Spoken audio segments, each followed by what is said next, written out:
Koks yra jūsų ryškiausias, šilčiausias prisiminimas iš mokymosi gimnazijoje laikų? Aš irgi kaip tik apie šitą klausimą buvau pats savo įsikėlęs ir galvojau, ką čia reikėtų prisiminti. Nežinau, ar čia gerai pasakoti, ar patiks kažkam, bet mes turėjom tokią anglų mokytoją kadaise, Alina Laučinienė, dabar nebemoka, seniai baigus, bet jinai buvo žiauriai tikinti į Dievą, ta prasme, toks buvo bairis.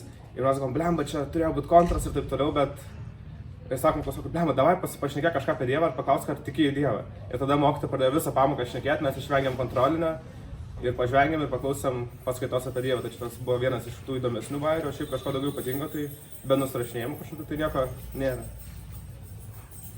Kuris mokytojas buvo jūsų mėgstamiausias? Blemba, šiaip vieno įskirti nesinorėtų, nes bent jau keli padarė įtaką mano, kaip sakyt, požiūrį į pasaulį ir gyvenimui, tai galėčiau skirti kelis, tai va ta pati Alina Laučienė, kuri pirmoje gimnazinėje klasėje žiūri tokią įtaką spaudimus savo padarė. Paskui Daina Balčienė 11 klasėje atėjo į lietuvių kalbos pamokas, pradėjo ten viską, kaip sakoma, irgi statyti nuo nulio.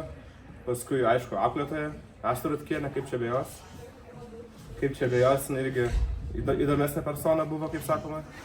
Ir Giedra Norvaišinė irgi įdomi, irgi veikėja matematikos mokytojose, vis laik smagu buvo labiau, kaip pasakyti. Kaip liaudiai sakoma, labiau mokėsi gyvenimo, ne matematikos. Koks mokinys buvote?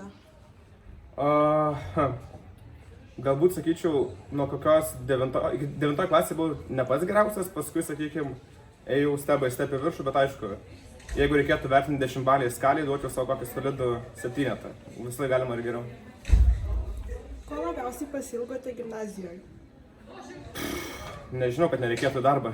Šiaip tai daugiau, tai nežinau šiaip.